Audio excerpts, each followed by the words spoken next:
I'm Mara Yale, and I'm going to get started with some intro overview slides to the educational series that we've been running here since 2019. Here today for a session on cerebral palsy soccer, and it's going to be a panel discussion. We have, I believe, 6 speakers. As you know, the journey through pediatric stroke or brain injury is one that can affect you through the whole lifespan. And while it often starts in a clinical hospital setting with emergency, it really can affect all aspects and all stages of life. Just as a disclaimer, this is educational only. If you're needing medical attention, please seek help from your providers. We are recording this webinar, so if you do need to ask questions or you're asking questions, please do it in a way that's respectful to your own family members' privacy. And just to highlight where we've been and what we've done with this educational series, we started in 2019. With in-person events, 2 full-day events that were really fun and exciting, and we were set to do a 3rd one when the pandemic shut things down.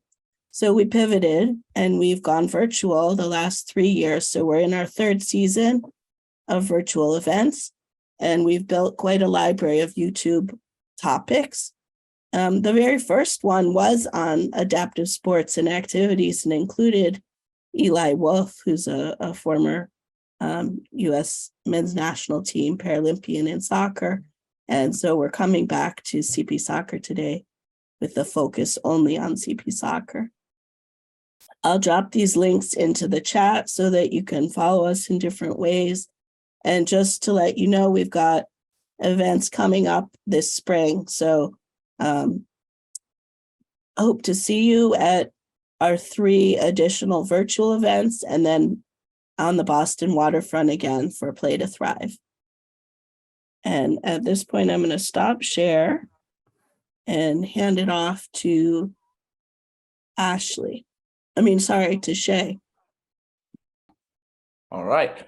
Good morning, everyone. Hi, everyone. My name is Shea Hammond. I am a current player on the U.S. men's CP national team, which is a professional team for people with cerebral palsy, stroke, or traumatic brain injury to represent the United States of America at the highest level of international competition for soccer. I am also a co-founder of CP Soccer US, which is our nationwide nonprofit, which gives kids with stroke, CP, or ambulatory TBI free access to soccer so that they can play wherever they are in the country. But I'll let the other people that are involved in CP soccer talk more about that. And I am also a current student at Clemson University, where I am a proud member of our Clemson Paralympic soccer team, which is actually the first ever collegiate training program for people with ambulatory cerebral palsy, stroke, or traumatic brain injury. So sorry, that's a very long intro. I have a lot to say always. People that know me best know that I talk a lot. So, but first of all, I just want to say how happy I am to be here. Oh, there I am, spotlighted. All good. I'm just going to make my thing a little bit smaller. All good. But yeah, so first of all, I'm just very, very happy to be here. Very happy to share my story, my experience, and hope that you all, as parents with children with cerebral palsy or parents of children who have had a stroke, can learn a little something from me. So my journey started years and years and years ago when I was born, because that's how cerebral palsy starts. And my dad actually didn't know that I had cerebral palsy until I was about 6 years old. It was my mom that figured it out after she noticed me limping with a pronation in my left leg in the airport. So I wasn't diagnosed with cerebral palsy until I was about 6 years old. But from then on, the most important thing for me was my family dynamic. By far and away, the most important thing was my mom and dad's support of me growing up and making sure that I knew that I could accomplish anything that I set out to do. But I also had to know that whatever I wanted to do had to be accomplished through hard work. So how do you accomplish everything you can with cerebral palsy and everything that I have done with cerebral palsy? It starts from the beginning, and that is physical therapy. I went to physical therapy from the age of 6 years old onwards. My dad would take me in the mornings before school. My mom would take me in the afternoons after school. but I always knew that I was supported through them, and always knew that I always had a ride to physical therapy wherever it was. Sorry, I keep getting the chat alerts. All good. But yeah, from then on, I obviously developed an interest in soccer because my dad has been a professional soccer coach for 30 plus years, and I knew that I wanted to be just like him. So I grew up playing soccer, not very well, unfortunately, because with cerebral palsy, as we all know, we fall over a lot, and it's not always easy to kick a soccer ball or do normal soccer type moves because of my disability. But I knew that if I stuck with it and was encouraged by my parents, that I could play soccer. So I did just that. And I kept playing. And as I got older, my dad kept me on an extra team just so that I could play. And as I got older, I went from not being able to kick a ball and falling over after every run to eventually outrunning kids who are quote unquote able-bodied or quote unquote normal. And that's just how it developed. When I was 13 years old, I found the US Paralympic men's national team. At the time, it was called the US Paralympic team, not the US CP team. And my parents found it through a that it was a BBC article, right? I believe it was a BBC article over one summer when the US Paralympic team qualified for the 2016 Rio Paralympic Games. And from then on, that's when my life really changed, because for the first time, I found that I could become a professional athlete. As we all know, as many people know, when you're diagnosed with a severe disability at a young age, many pathways get cut out root and stem.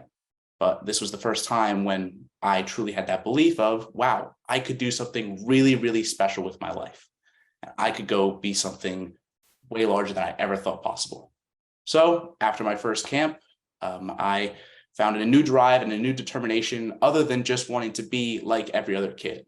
I knew that I wanted to be the best in the world at whatever I was doing, and that was soccer. So as the years went on, I developed more and more and became a very consistent first team national team player with USA. And from then on, I have represented the United States at 4 international tournaments, including 2 World Cups, 1 Pan American Games, where I have my bronze medal right here.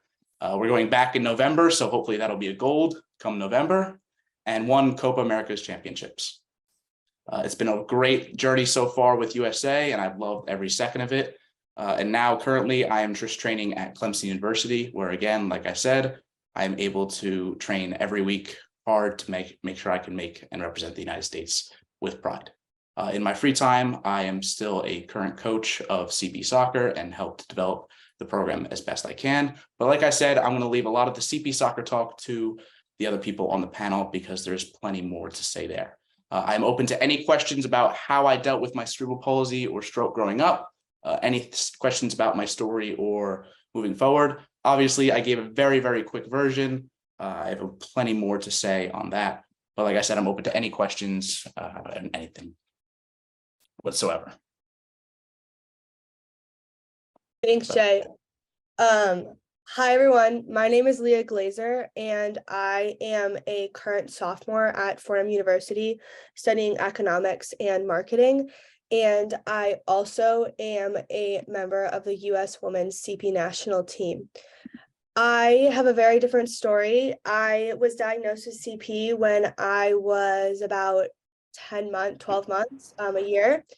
And I did not play sports growing up. That was just not in my vocabulary. It wasn't, my parents supported me in other ways. I was in physical therapy and occupational therapy for years, and I wore AFOs growing up. And I, about 12 years ago, switched to a a walk aid. So I've been wearing a walk aid, which is e-stim device cuff on my right leg because I have right side hemiplegia. And I started playing soccer my junior year of high school, where I was lucky enough to find CP soccer and find good neighbors like the Hammonds, and was kind of forced into playing a sport that I had no idea what I was doing. And two years later of hard work and 2 years later of COVID work, I am able to represent the US. I am currently training with our women's club team at Fordham University, and also train in my free time, doing everything I need to do to stay in shape for a camp. And I was lucky enough this past May to go to the first ever IFCPF Women's World Cup with Cass, and we won gold there. So that's pretty exciting. And lastly, I also coach CP soccer because I've seen the impact that those athletes have had on me that I want to give back at the end of the day. And I have had the amazing opportunity to work with many of them and be a mentor for them, similarly to Shea. That just the fact that we can give back after getting to such a high level is so important, because growing up, at least for me, I never had anyone to look up to because the women's team was not there. So that's something that I've had to learn quickly, is that there's just, this world is ever changing, and with CP there's always something that you need to have. So that's my story. I'm going to hand it over to Cass, and thank you so much. And if you have any questions, feel free to reach out to me as well. Thank you. Thanks so much, Leah. Hi, everyone. I'm Cassidy Leake. So I have a little bit of a different story than Shea and Leah. So I grew up playing soccer my whole life. I started playing competitively when I was 5. The goal was always to get a scholarship to play college, and I did. I got to play at a university in Texas called Texas Women's University for 4 years. And so I'm currently 24. I'm a graduate student at Boston University. So when I started this program in 2021, and I moved to Boston from San Diego, and I'd been in the program for 2 weeks, and I started having really intense headaches for a couple of weeks, and they thought I had COVID, then they thought I had the flu. And it turned out that I was actually having strokes the entire time. So I had 3 strokes without me knowing. And then the 4th stroke, I was not making much sense to my roommates and saying crazy things. I slept for like over 24 hours. They took me to the ER, and they found out, actually at Mass General, and found out that I had like a massive stroke. So I'm fairly new to the disability community. CP soccer is something that I'm really just having my eyes open to within the last year or 2. And I'm really grateful to have, gotten to meet an entire new community. I'm currently a member of the US Para National Team as well, same as Leah, CP national team now. And we went to Spain this past summer. Like Leah said, we won a World Cup, which was awesome. But yeah, so I'm fairly new to the disability community. I'm excited to get more involved, and it's really opened my eyes to people like Shea and Leah, who have had to fight 10 times harder to get to, the same basic level that everybody else started at. And so it's been really inspiring, and I'm grateful to be a part of it. I'm going to pass it off to Ash, if you want to take it away. Thank you so much. Good afternoon, everybody. Yes, good afternoon, everybody here from New Jersey. Shea's father, Leah's neighbor, and the co-founder of CP Soccer US. I'm also the chairperson for US Soccer's Disability Committee, where I represent 9 different disability organizations, ranging from para to power soccer, players with dwarfism to Down syndrome, blind, deaf, you name it. We have 9 different organizations, and I chair the committee that represents those athletes to US Soccer. And the power of our CP organization that we found, I'm going to come back and talk about a little bit, is proving to be really good at US Soccer. I got all of the disability organizations to speak as one voice recently for the first time ever in the history of US Soccer, and the combined group just won a huge grant from US Soccer to create development pathways for young players, either just to play recreationally or otherwise. And so we're actually very much joined at the hip with all of the other disability service organizations as well.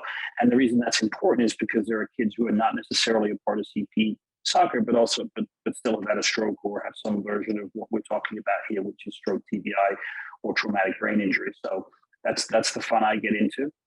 We started CP Soccer, obviously, by joining with an amazing family called the Hallowell family, who's Eli and Erica's son Levi had a stroke similar to Shea. We got together in New York one day and discussed the potential for creating a program across the country for kids to play.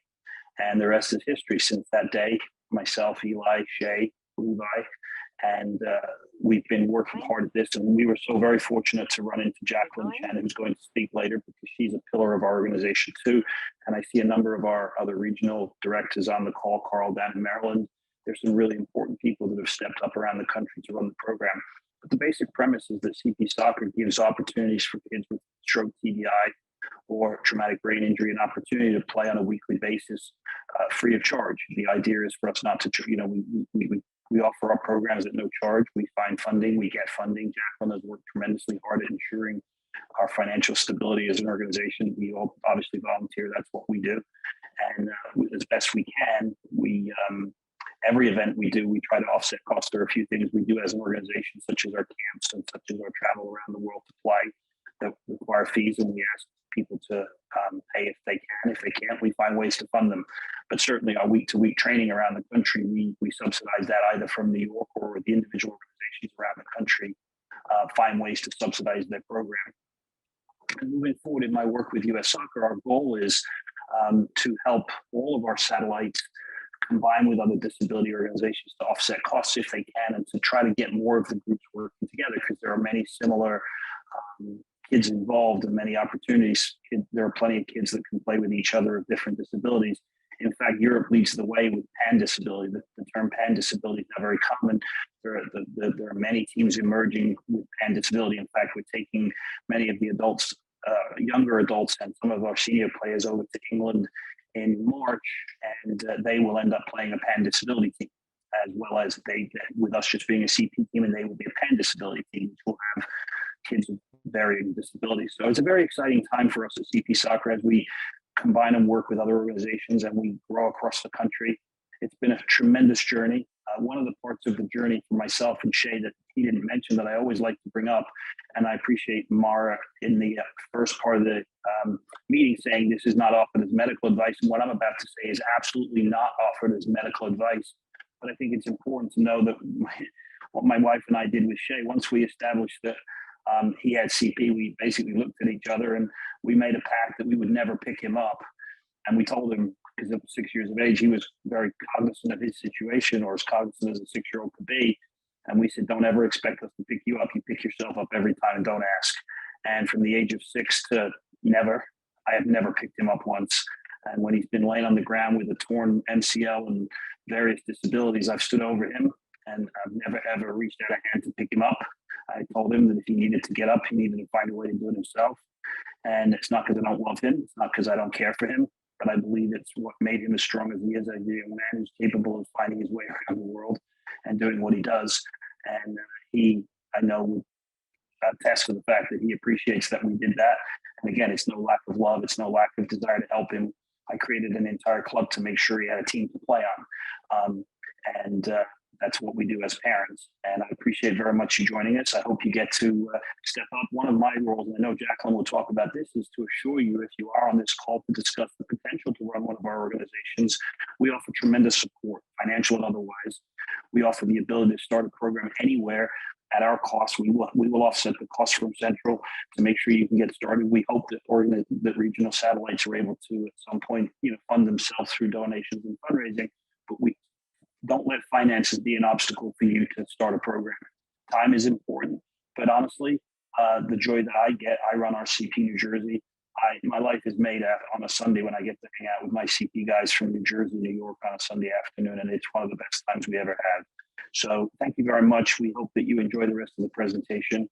Wonderful to hear from our 3 national team players, sterling young people, great workers. They all have one trait that's really important, right? They work very hard. Leah worked tremendously hard for 2 years to learn how to play the game. Shea, I've been with him his whole life.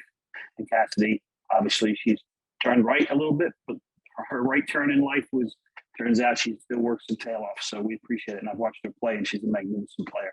So enjoy the rest of the presentation and come on board here with CP Soccer. And if you have questions about other disabilities across U.S. Soccer, let me know. I work tirelessly in the field of disability soccer for all athletes, whether they have CP, stroke, TBI or not. Thanks, Ash.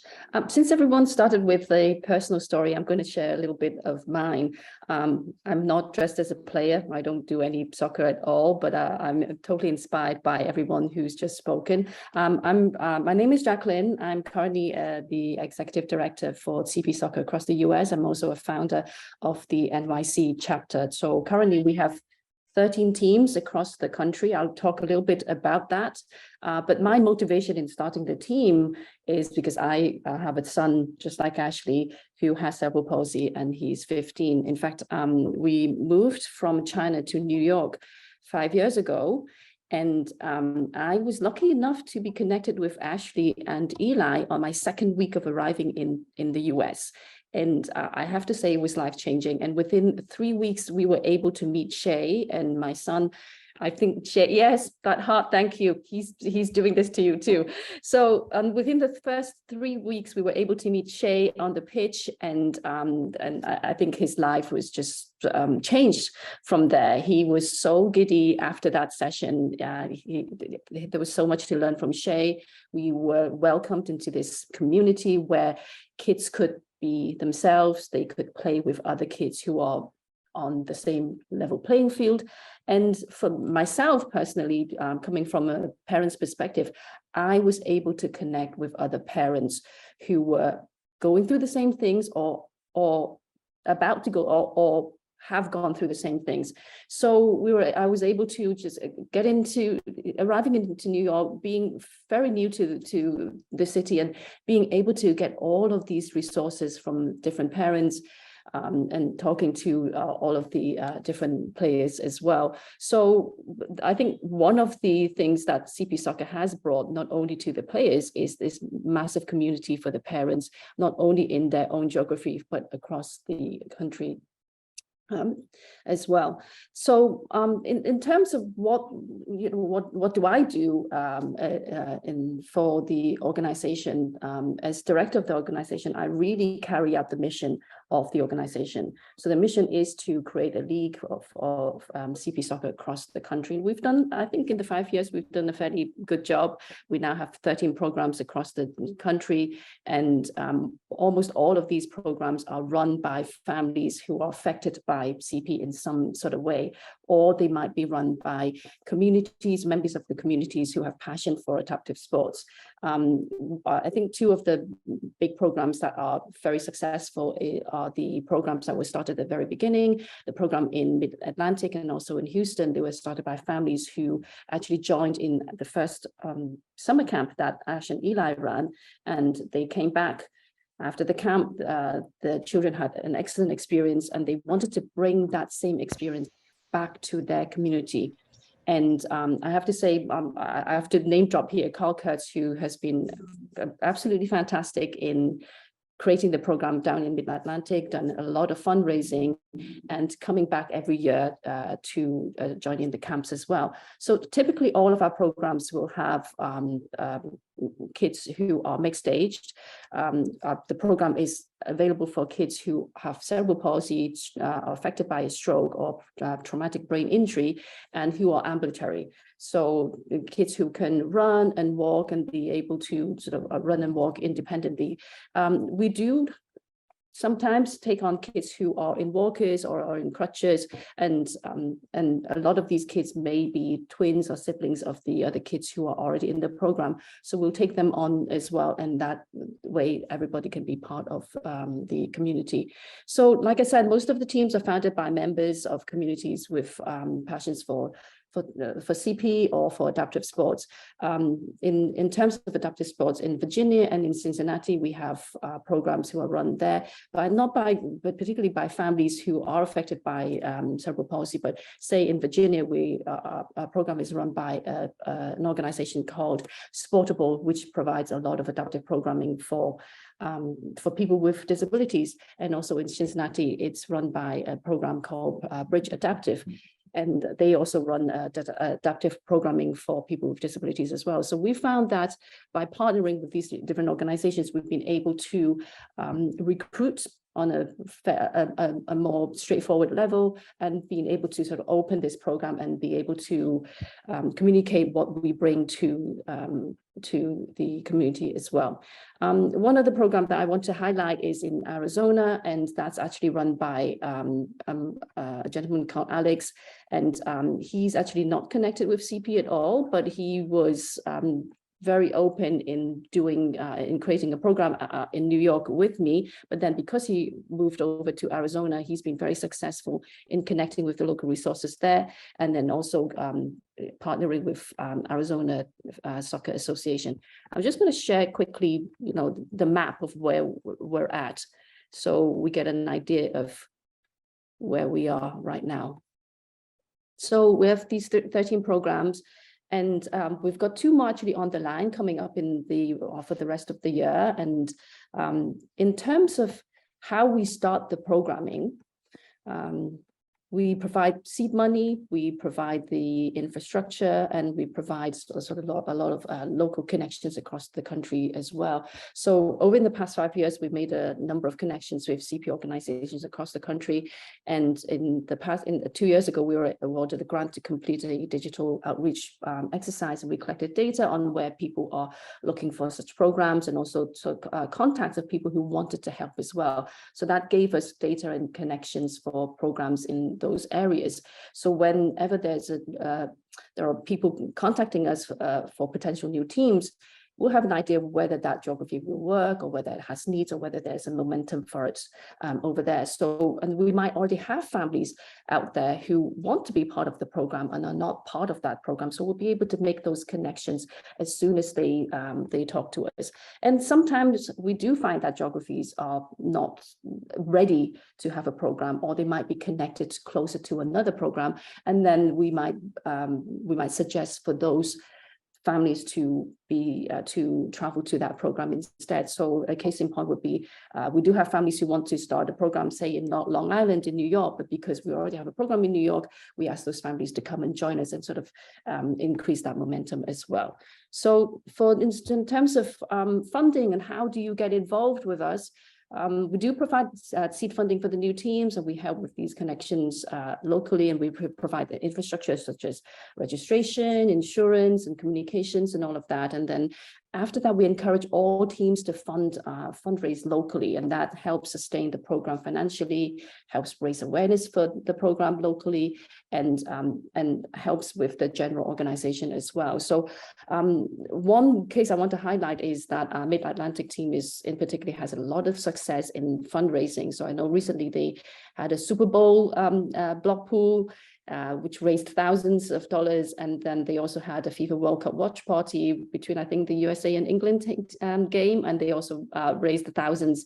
And also everybody had a great deal of fun as well. So a lot of that local fundraising not only helps the local teams, but really raise awareness of the program as well. But not only that, we do actually, a lot of funding does come from grants, which we do write. And Ashley just mentioned that we had just awarded a new grant from US Soccer, and US Soccer has been a great supporter of us in the past few years as well. And we also have a healthy portion of our funding coming from generous donors. Even though Ashley mentioned the program is completely free, we don't charge anything for the kids and the families to come. In fact, sometimes if there are challenges for families to come to the program, we will offer them financial aid to travel to the program. But a lot of the families we know who are part of the program do want to give back. They generously donate every year, and there are other friends and families as well. So a lot of that fundraising that's done by the local team and done sort of on a wider basis across the nation, that has helped really sustain the program. So we also, I wanted to just, before I go, I want to highlight a new initiative that we have as well in terms of raising funds is a new player hours program, which Shea is heading. So it's a new initiative to distribute the needs for funding, and that will help us track where the needs are for the program and where the needs are for these fundings to help sustain the program as well. So I'm going to pass the mic to Catherine very soon, because I just want to talk a little bit about the camps. Apart from the regional programs that we have, we also run some camps. This camp we have in June will be our 5th sleepaway camp, and I know Shea and Leah, they've been counselors and mentors in that camp, and it's been fantastic. I think it started with maybe 15 kids in the first year. Ashley can 17 year right? One. Yeah. 17, and now we're expecting over 50 kids. And this year we're going to have people from Ireland, which we had last year as well, and also a new team from Italy joining us. So it's not only going to be local kids, it's England and Holland. And England and Holland, Jacqueline, as well. Teams from all over to come join us. Yeah. So this was something that I think we thought of about 3 years ago, just before COVID. but because COVID happened and the travel restrictions, we didn't do this international camp, but instead we had an online program for kids to join us over Zoom, and which Leah and Shea headed very nicely for a couple of seasons. Aside from that, we also have a New York City day camp, which is in its third season, or third year this coming summer. We've run it in collaboration with Columbia University for the past 3 years, and this year we have a new collaboration with Mass General.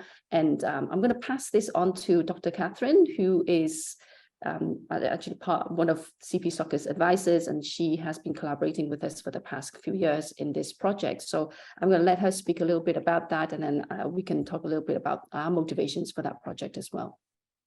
Hi, everyone. My name is Catherine Dimitropoulou. I'm a full-time faculty member at Columbia University, the Rehabilitation Department, Rehabilitation and Regenerative Medicine Department. I'm an occupational therapist by clinical training and a researcher for many, many years. I have served as the advisor or the advisory board to CP Soccer since its conception. I met Eli in one of my studies with his son Levi in my lab, and he was so enthusiastic talking about CP Soccer. So I've been very fortunate to know and see and admire the trajectory of this incredible community effort to support children. My research interests relate to functionality, how we maximize abilities of people and children and adolescents with cerebral palsy to really engage in everyday tasks, sports, physical activity being one of the major ones. I'm going to share my screen just to get us started a little bit on the journey of how this is going. So right now, this very, very busy screen suggests that there's a lot of effort and collaboration behind this idea of creating community-based soccer programs for children and adolescents with cerebral palsy, stroke, and traumatic brain injury. So why we care about this from the clinical community and the scientific community is because care is very fragmented, and there's a lot of opportunities missed in terms of how children and adolescents with cerebral palsy can grow. There is limited access to rehabilitation services sometimes, depending on the geographical region, or access in the school, regular PE classes. There are concerns that come out from this departure, right, from your body's ability to really engage with the physical world. And these are physical function, everyday tasks, concerns about mobility, physical activity itself in terms of being able to really grow fitness, to really grow healthy and avoid obesity and other secondary problems, walking efficiency, exposure through this walking efficiency to tasks that are interesting, that are typical for the development of the brain, of the body, and of the psychosocial abilities of a person, building confidence and building personality that actually can be based on ability rather than disability. So these are very key pieces that I think CP Soccer is at the heart of. It's not just about another recreational activity that is available to players or to individuals and children and adolescents with cerebral palsy who would like to play soccer. It is much more than that. So we created the idea of the story is of this collaboration, which is an equal partnership between academic environments like Columbia University, MGH, Spalding, and Harvard Medical School, as well as CP Soccer. It's that this partnership is to get the most out of these worlds and create opportunities for everyday environments in communities to support this natural growth, this natural progression of abilities. And the targets are not just mobility and functional skill improvement, but also improvement of confidence, participation in physical activities, even if it's beyond soccer. So although soccer is our medium and it's a great opportunity, a very universal sport, a great sport to grow from in terms of understanding team, understanding your body, understanding your mobility, understanding interactions with others, it's also a medium to maybe getting interest in other sports or other physical activity adventures. We started this collaboration officially with a fund that we received from Columbia University, and Jacqueline and I were co-principal investigators, as we call it in the research world, but the idea, equal partners in developing a program that is a day camp and aims to understand how children and adolescents with cerebral palsy can actually engage actively in this program and learn and grow from this. So we did several attempts before that, and at the end of COVID, in the summer of 2021, we conducted the first feasibility and pilot study in New York City, and the project, like I said, was a collaborative project. These are some of the snapshots of the project itself, of our day camp. We had 8 participants, despite the COVID constraints, which were active at the time. We tested physical activity engagement, functional mobility, and behavioral health before and after that soccer camp. And we had the opportunity to work with coaches that came from local communities of soccer coaching. The camp was indoors and outdoors. It was 5 days a week for 5 hours a day, and the activities included a variety of physical activities, learning and training of how to work with your body and maximize your ability in terms of strength, falling, participating in soccer drills, scrimmages, but also community building, right? Understanding how we are with each other, how do we belong with each other, how do we mentor each other, how do we learn from each other. And players were self-monitoring their progress. We were giving them all the data, the information, and the things they needed to know so that they can get better. I like what Ash is saying. He never picked up Shea. We helped players get up, Ash, sorry for that. But we did also tell them how they could fall better, how they could move better, how they could, gave them suggestions to try strategies, and so did their peers who were older. They were assistant coaches and they already had experienced cerebral palsy. So we have very successful camp. All participants had a good story to share with us. And from a scientific standpoint, we did see efficacy parameters. We did see that soccer not only served as a great outlet, a great opportunity for learning the sport, for understanding the sport, for participating in the sport, but also an improvement in their motor abilities like balance and gait, energy expenditure, which are big barriers when it comes to participation, not just in sports, but in everyday life activities. And we have a post-camp report of increasing physical activity interest from the players. They wanted to engage more. They wanted to participate in the weekly meets that the teams have and so forth. That something that was not happening before. When the players were asked what they thought of this story, they spoke about their ability to learn skills from each other very much. That was one of the key successes in the camp. And that is something that this lies in the heart of CP Soccer. You heard us talk about it. You heard Jacqueline talk about it. There's this mentorship, this passing of the torch that is very ingrained in the process of this organization, which actually does maximize not just the motivation, but actually the learning process of these adaptive skills, of these motor skills that help really function and usage in everyday life. Being able to compete with others at equal terms was a very powerful message. We had to have them compete each other's at the level that they were, but also compete their elder mentors and see how that worked out and where were the difficulties and where were the issues, but in all a collegial and a very team developing spirit. The sense that they belong to this program and that the idea that they have this shared experience, this community that they feel part of, was something that was very, very powerful for the players who participated.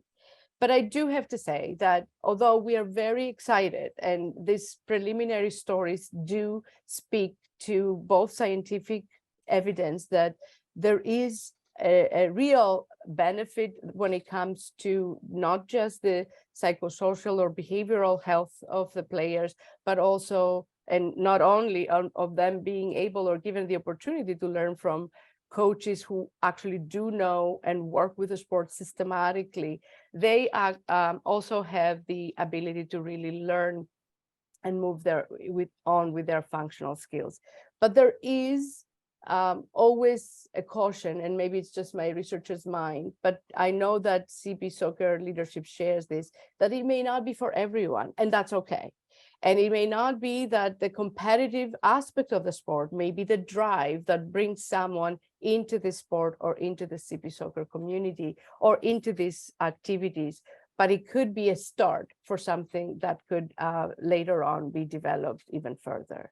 We continue the collaboration. We're very excited to have Mara and Dr. Mussolino, Dr. Yale, Dr. Mussolino, Dr. Wishart, and from Harvard Medical School, Spalding, and Massachusetts General to join, and CP Soccer New England to join this effort and to really expand this beyond New York into Boston and start understanding not just how wonderful this opportunity is for an activity in the community, but how much more potential this process might have for the health and well-being of the players. I just want to put a plug in here that we are starting this summer, continuing the effort. This is a New England, New York City combined effort. We are going to repeat the day camp in summer 2023.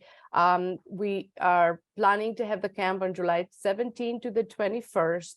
It will be happening in New York City, and there will be testing of abilities before and after the camp. This is still a research project for us, but also a metric that we give to our players so that they know how to set up their goals and what they think they need to work on and so forth. We are going to expand our cast to 20 children, 8 to 15 years of age with CP, pediatric stroke, and TBI.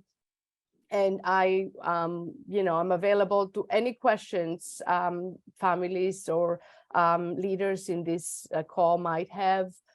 Here's my email. I will put it in the chat as soon as the presentation ends. And here's a professional cell phone number. I always respond to these two within not minutes, but hours, I would say.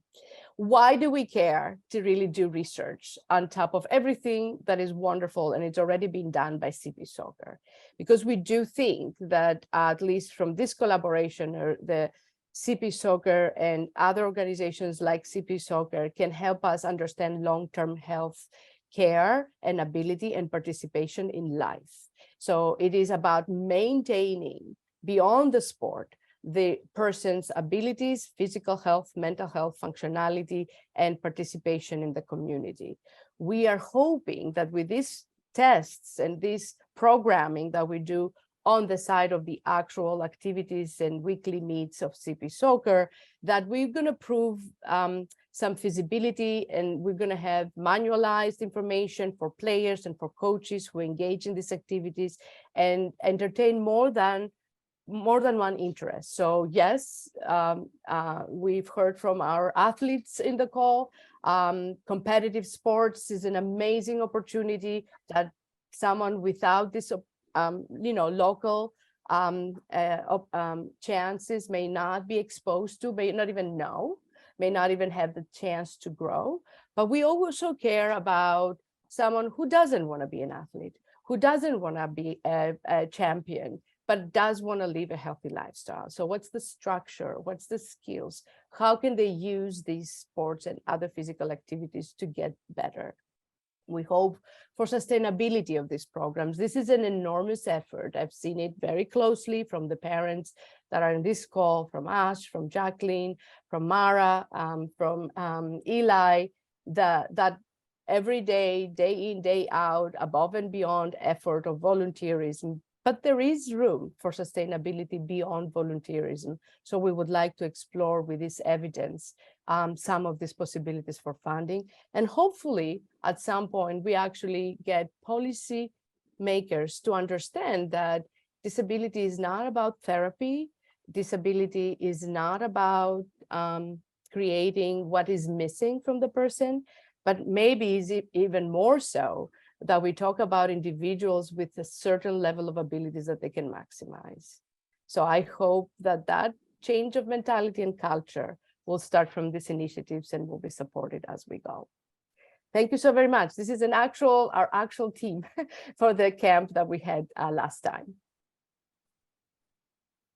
Thanks so much, everybody. I'm gonna put us in gallery view so we can all see each other.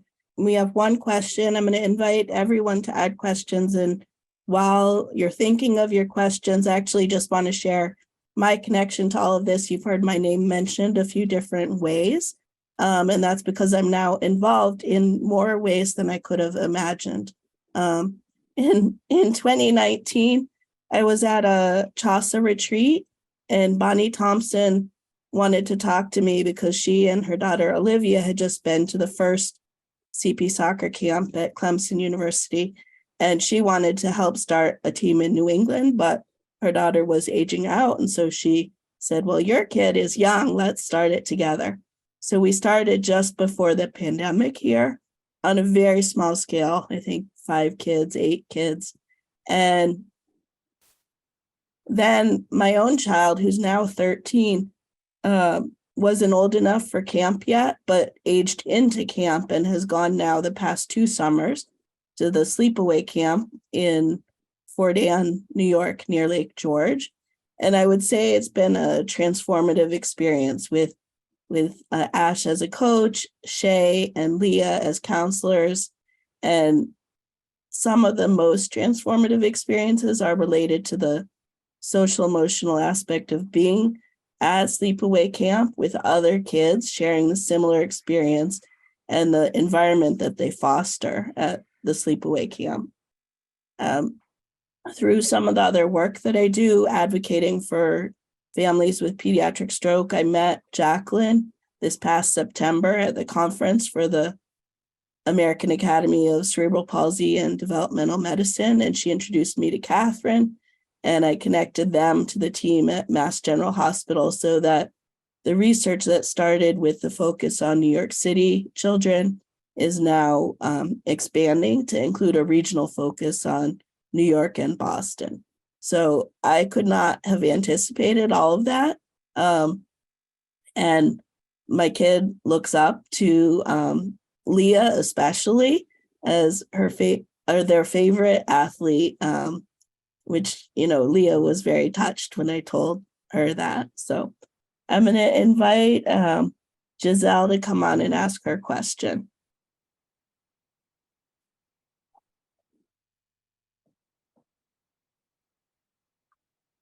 If she's still here. Yes, I'm still here. Hi.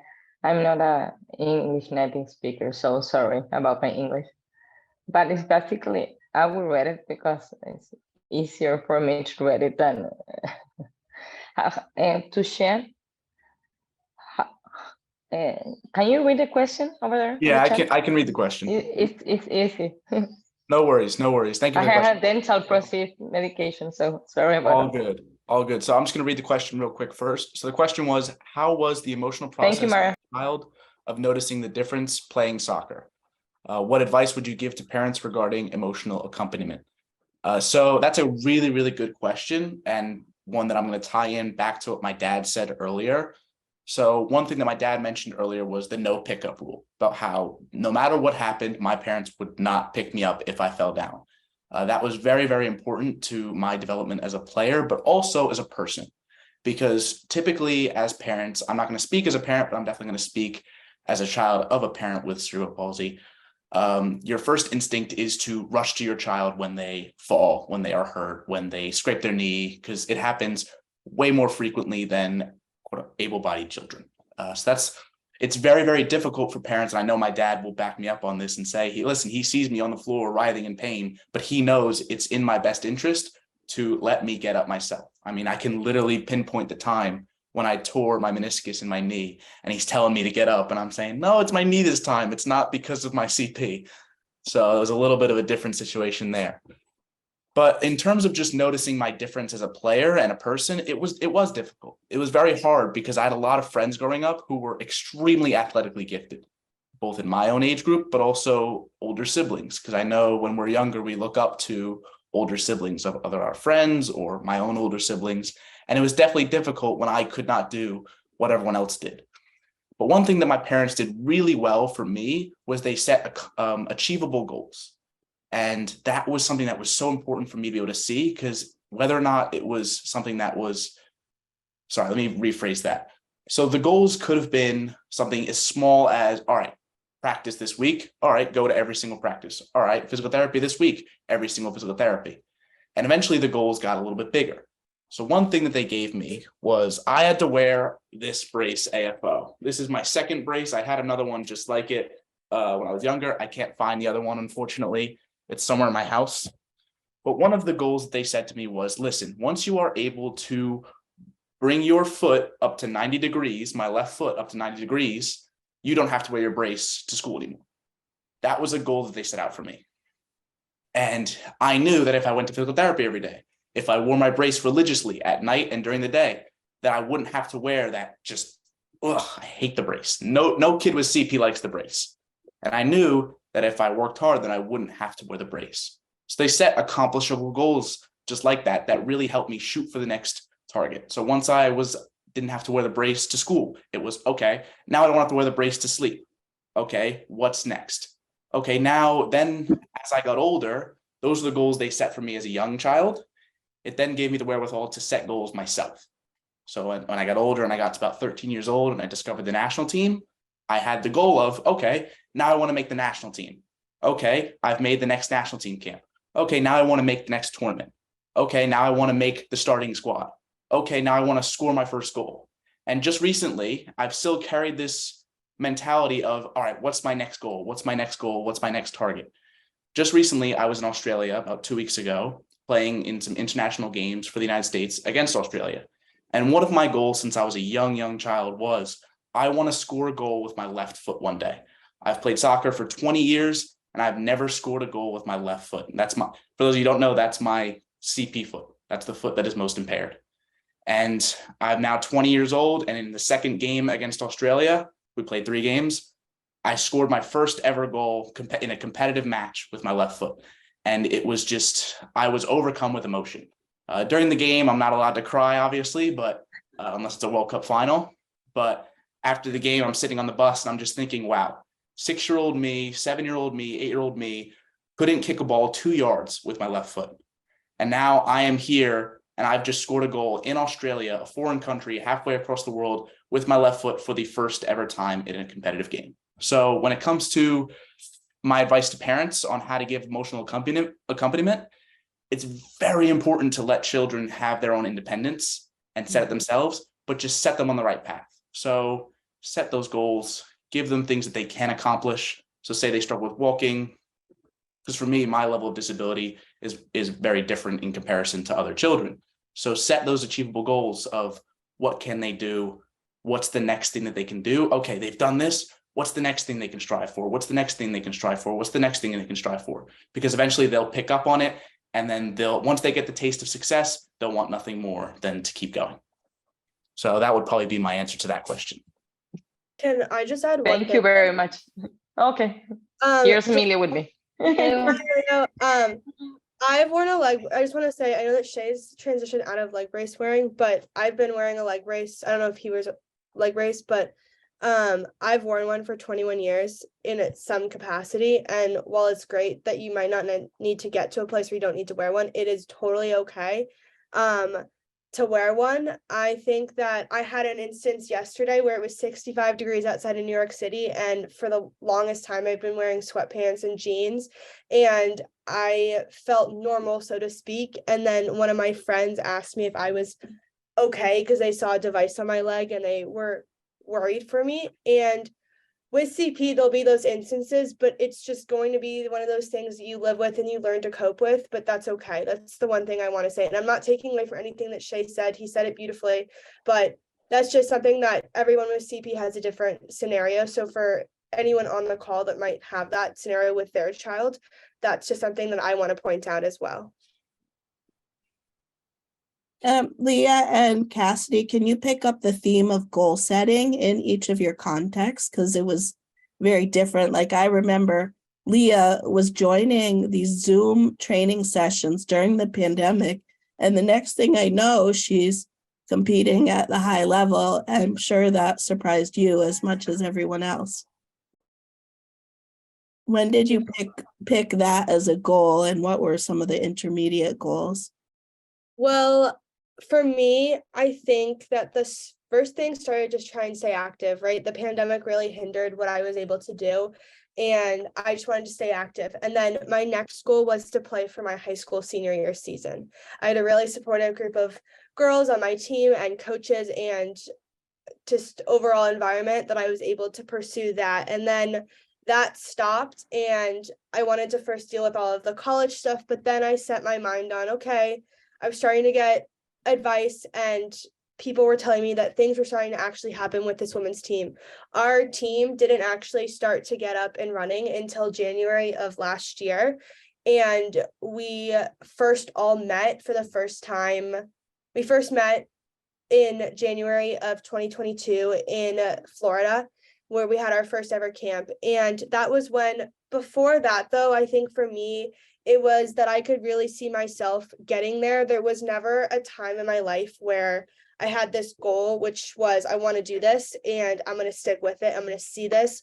I could see the transition. My parents could see the transition. My family, everyone around me could see that switch in my mindset of how I just held myself to a higher standard, because in my sense of like where I wanted to go with my life, because I saw there was something and it was bigger than myself, right?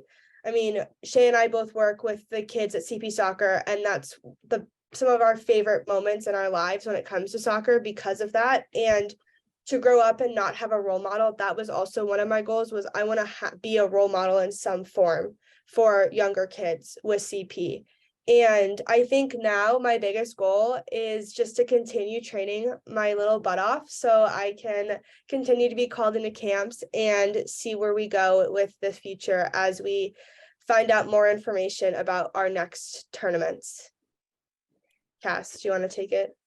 Yeah. Thank you, Leah. I was just gonna say that obviously like goal setting for me is like a little bit different because I had set goals my whole life as an able-bodied athlete. And so speaking more towards the stroke and TBI side of the conversation, like I think it's a very different process because you're going through a little bit of a grieving process as far as what you were able to do before the injury and having to set goals that are quote unquote lower or less than what you were doing, a year or two ago. It's very difficult. So I think something that I've learned is just being easier on myself and being okay with setting small goals and still finding it as an accomplishment, even if it's not what you were able to do before, just celebrating the little wins and just giving yourself a little bit of grace through the process as well. So it's a little bit different for me, of course, than from the CP players, but yeah. I also want to say one more thing. Yeah, I think. I'm sorry. Oh, sorry. It's really quick, Ash, I promise. The other thing too, I've had to learn too, is even if we're at the highest level, both for all three of us, it's so important sometimes to go back to the basics. So I like Mara said, it was a whirlwind 2 years for me. And I sometimes look back and don't understand how I got there, but for the past couple months as well, I have learned that it's also for the best if we go back to this, if I go back to the smallest things. Like I'm still learning how to juggle with both my feet because I've never had to do that. And that's just not a thing. And that will, even though that might not necessarily affect me in the game, that's the smallest thing. So there are those basics and necessities that don't hurt you to go back to, even when it comes to stretching in your room at night. I mean, that's the biggest thing that got me to where I was too. So that's just something to keep in mind for your athletes as well. So there you go, Ash. what I was going to say actually was that it's lovely to have the three international players on the feed here, and I'm proud of all of them. But I think it's really important to note that our program is based on all kids. And an example of our commitment to players at all levels is the fact that, for example, in March, for the third time now, we are taking players who I don't believe will ever play for the national team to Europe to play. And their accomplishments are just different. For those players to play on a team with a group of men or a group of young people at any level is an accomplishment, and it's an opportunity for kids at every single level. And there's going to be at least 5 kids in March who've never traveled to play with us before. And we always bring along a couple of senior players like Shea. This year's coming with us. He tried to come to Spain, but he was unable to do so. We always take a couple of national team players, but our average age is going to be about 17 in a men's tournament. Now, Europe does a much better, or England specifically, does a wonderful job. They actually have recreational level leagues across the entire country for men and young adults with CP. We're not even close to that. That's one of our objectives. But we still put as much time on putting together top level players as we do not top level players. And like I say, our mission is to make it top to bottom. So every kid who wakes up, whether they can and cannot kick a ball at 6 to whether they play for the national team, has a place in the soccer world. So I love the fact that we have these 3 here because their stories are inspiring, and each of them has worked so hard individually. But we have a lot of kids on the ladder trying to make their way up the ladder, some of whom will never make it up the ladder, but we still offer them, and we want to make sure they have the opportunity to at least have what every other kid in the soccer world has. The rest of the soccer pyramid around the world is very well formed. You can play anywhere, anytime, any place. That's not the case for kids and people, adults with CP. We are going to fill that up, and we make that commitment every year. So wish us luck in March with our non-national team players going for their tournament, and please make sure that message is clear. You do not have to be Shea, Leah, Cass. You can be anyone, and we will have a home for you.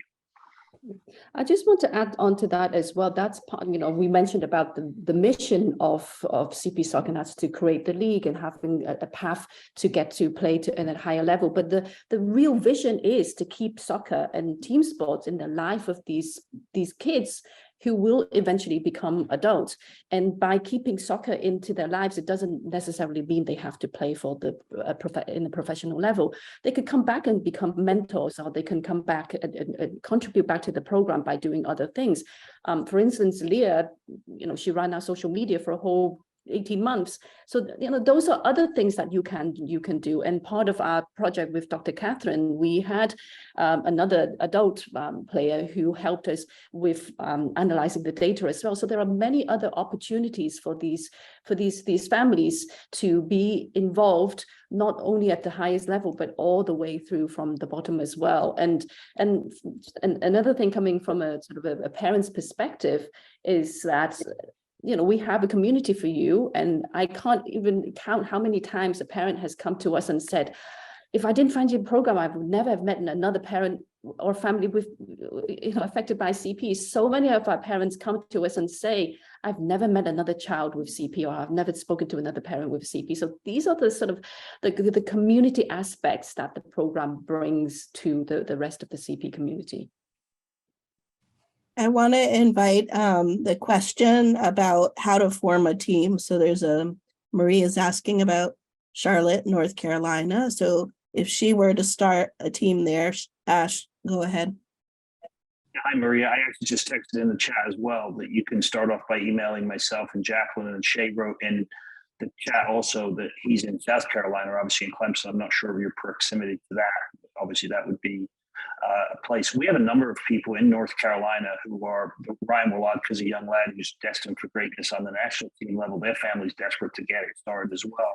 So we're itching to get it started everywhere we possibly can. So we'll talk offline with you. Just make sure you email myself and Jacqueline together, and we'll give you a really good sense of the process to start it. And my only thing, patience is crucial. Most every organization that we started starts with 2 or 3 kids.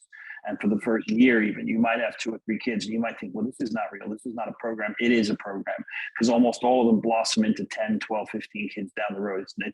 It follows a very familiar pattern in terms of its growth.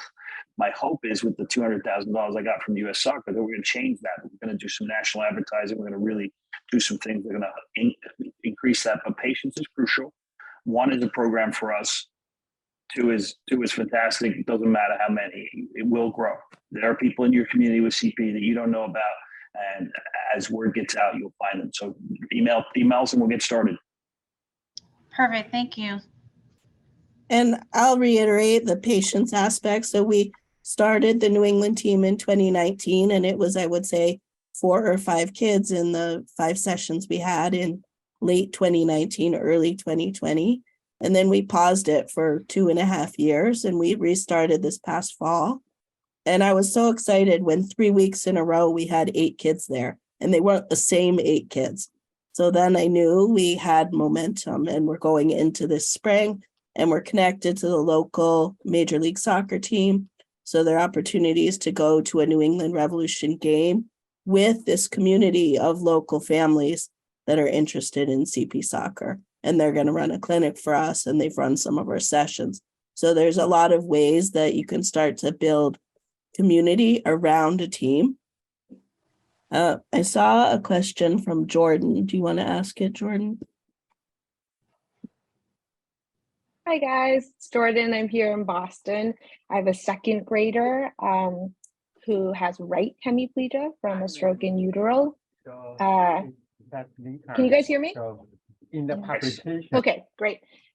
So my question is how to best help your kids figure out what their jam is. Granted, and my son's very young, whatever sport or activity or interest, and balancing yeah, it's hard. A lot of things are hard, and all learning has that kind of hard curve, getting through it, and also still honor and cultivate self-awareness that this may not be your jam, especially this is my son who is he will try everything. He's up for anything. And there's so many people on this call who's made such a difference in their lives, in his life. So swimming, sailing, tennis, soccer. And for soccer, when he started at the local Y, at age 5, 6, he liked it. Then we tried town soccer, and he was like, oh, I really don't like it. I can't get the ball. I'm not really sure. It's very confused. It's a lot going on. It's I don't know when to use my hands. I don't know when not to, a lot of kids, but very frustrating for him. But he likes tennis, but and it's individual. I'm well, and then he attended the CP soccer stuff this fall. And at first he was resistant. He's I already tried soccer. It's not my jam. I'm really not good at soccer. But we kind of continued because we know Mara and stuff like that. And by the 4th one, he kind of bonded with a 7th grader who's I like CP soccer, but I'm really not good at, but he'll push himself. He's but if you want me to go, I'll go. Because he's so used to working hard, I want to be able to balance that and not be deaf to him and completely crush his spirit. Because all of you, very spirited. I want that spirit. Yeah, thank you, Jordan. I think Shay's going to take the first bit, then I'll take the next bit. Just a very brief, short example of my own experience with that, because I 100% hear where you're coming from. So as a kid, I didn't just try soccer. I played almost every sport very briefly. So I remember I did tennis for a summer, didn't like that. Did lacrosse for a summer, didn't like that. I remember did t-ball, didn't like that. It's all about, like you said, it's very, very good that he's trying all these different things. And that's the most important part, is just seeing what fits for him, seeing what he likes, and encouraging him to stick with it. Because again, there will be tons of sports where that spirit just isn't there. It wasn't there for me for tons and tons and tons of other sports. And I know my dad will definitely elaborate on that more. But I think the most important thing is just, yeah, if he doesn't like it, then so be it. But the most important thing is, though, make sure he's doing something. So just make sure he finds that spirit in something and stick with it, but obviously not being too overbearing. So I'm going to pass over to my dad as well. Yeah, I think what I'd like to say, 2 angles. Number 1 is just a parent. Number 2 is about what I think is important about CP soccer and sport in general, and it's about relationships, right? And success and failure. Shea mentioned the fact that achievable goals. People tend to not like things they can't do well or see measurable benefits and increases in their ability. And when you have CP, making measurable targets is very difficult. When we do juggling, 1 and 2 is good for us. And it's really important to find a good coach in that regard. And I think, we hope that all of our organizations do a great job of that, because patients' achievable goals are so important for a kid at any level, be they with CP or not. And so, but then now, like you correctly pointed out, a relationship is also important. But I think from just a general thing, Shea has 4 siblings, of which his younger brother was a daisy picker until he was 11. And he suddenly decided at 11 he wanted to play sport, and now he's going to go kick footballs for Wesleyan University in college. But from 11 to a daisy picker to a college football player was never a journey I thought he would be on. So be patient, be very patient, continue the trial. Try to foster those relationships, and make sure like at home, achievable goals. If you can juggle 1, that's great. If you can juggle 2, that's great too. That's all. Achievable goals. Be patient, and don't worry if you have a daisy picker.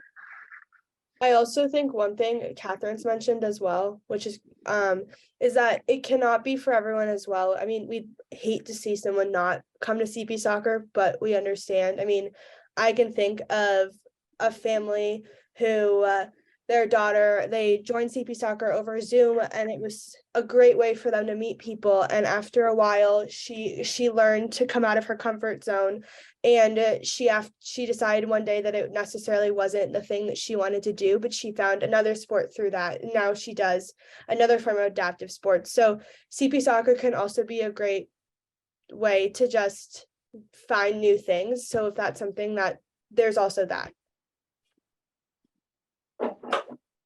I want to, first of all, thank you guys for the amazing work that you're doing, not in the webinar, but in your life, and for all these families and all these kids and athletes, the country. Like, there is so much that is all like in between the lines and it's so obvious, but I really want to thank you, and I'm very grateful to be even having the privilege to meet you guys here in this format. I wanted to, Leah and Ashley and Shea, just take from what you're saying, something from the neurological perspective. Like, we really put the families at a lot of stressors with having to do a lot of therapies, physical therapy, occupational therapy, and you just brought all the points that are very difficult to recapitulate in a therapeutic setting, and call it a clinic, call it a hospital, or whatever practice it is, which is life. So, and doing a sport, and without the expectation of anything in particular, but the fact of like, we are kids, we are alive, we like to move, this is natural part of human biology, and you get an opportunity to just be with people that are really motivated, really happy to be with you. Like, it doesn't matter what you can or not do. And from there on, what happens to me is like the gates of enabling are open. Like, the kid starts to feel empowered to, as you were saying, Leah, just the social interaction can unlock how they go back to even the classroom in the school, and not necessarily a sport, but then also the physical activity and the physical abilities that they develop with coaches and friends that do understand there are certain things that need to be worked very specifically. To Catherine's point on doing this in the research arena too, is just really trying to understand how can we expand this and make it a manual that you, not only people like you guys that had a ton of years of experience, but many more can bring this to their local communities. How can you build a team? What does it mean to be a coach? What kind of things you need to work physically at the group level, at the personal level? Like, and I almost feel, Shea, you said like, don't pick me up rule. I kind of like, I love the idea of just guys customize everything to every single child and person and family. People have very different flavors of existence. So I totally love that. But what I think is really important is the coaches in CP soccer are usually people with experience and experience in many different ways. For parents, if I have one recommendation, is don't load the kid with expectations. Don't tell them what they are supposed or not to be doing there. Just tell them that you're going to go play. I don't think any kid gets aversion of going to play. Maybe they don't want to get in the car, but once they are out of the house or the video game or the screen time, and they see other things, it may take a little bit to warm up. It's all individual.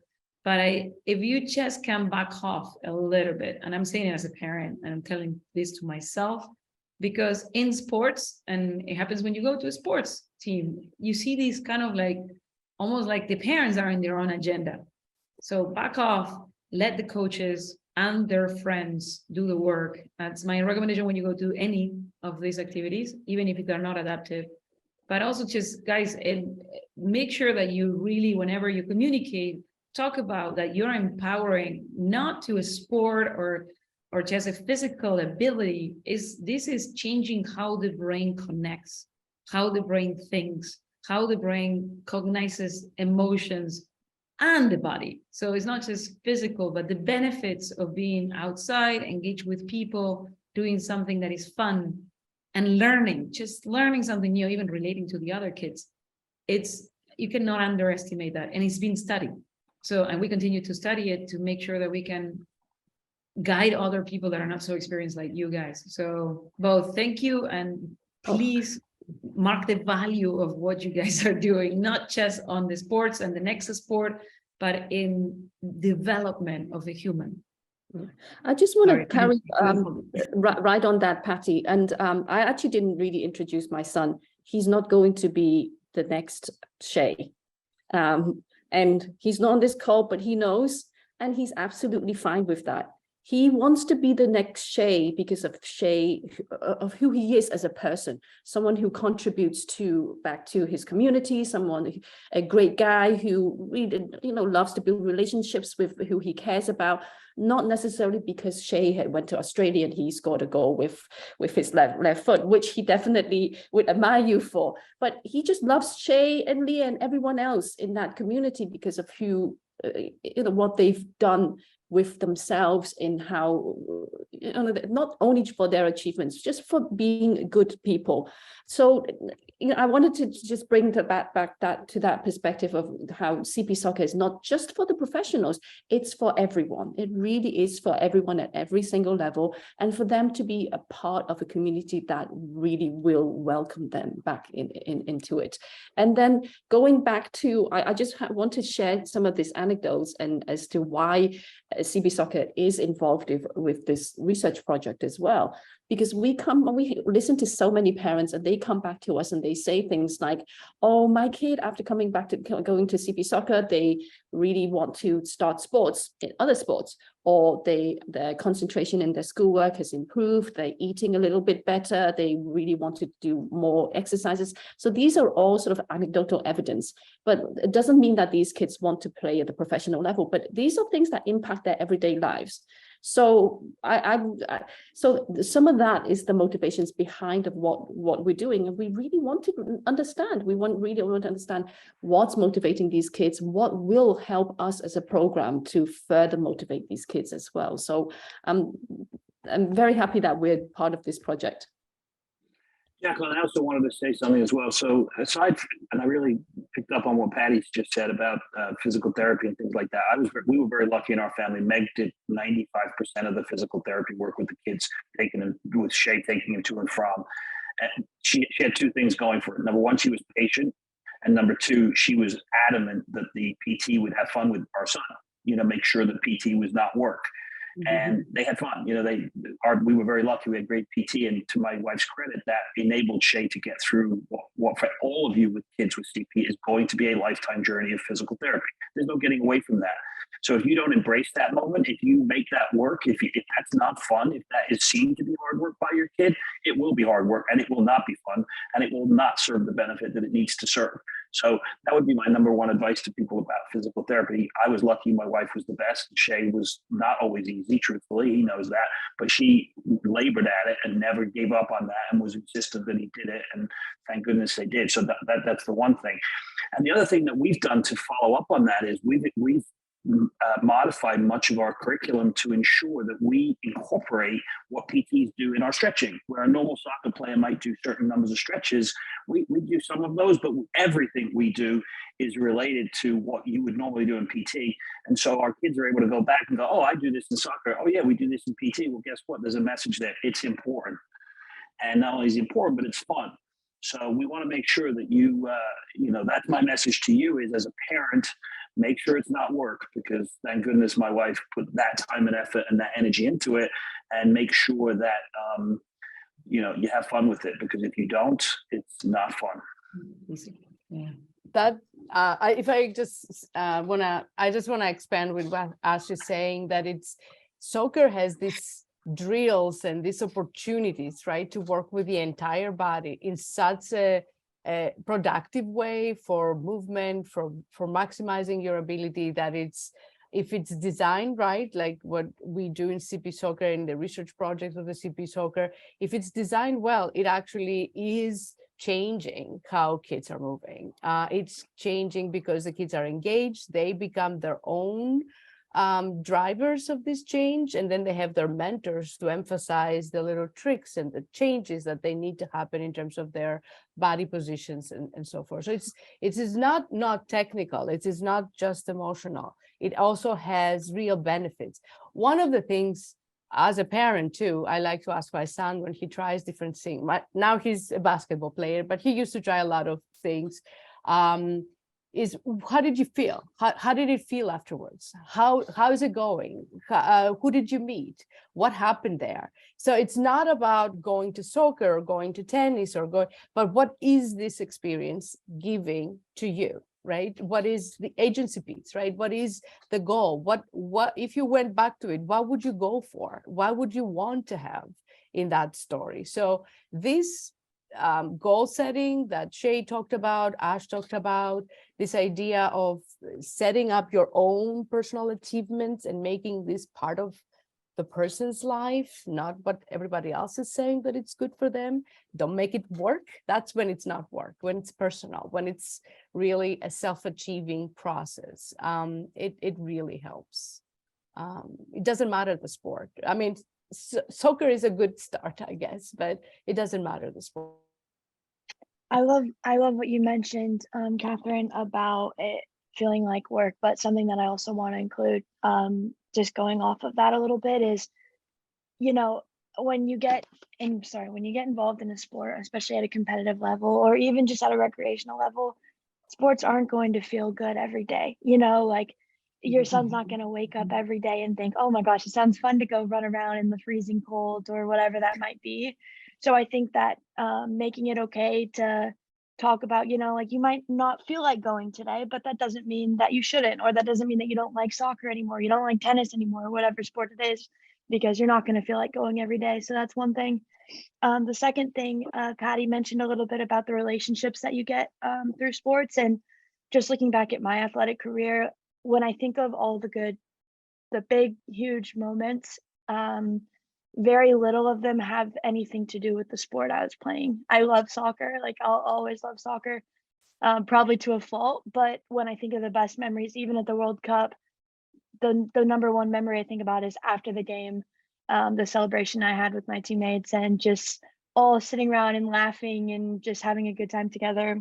Same for my college experience, same for my childhood experience. So just allowing, I don't think every child is lucky enough to have, you know, a parent like Ash, who is, you know, very supportive of their sports and very supportive of their athlete. And I think it's important to just allow the athlete to have fun with it. And whatever it is, whether they're the best on the field or the worst, just allowing them to explore and just have a good time and build those relationships, because that's what matters at the end of the day.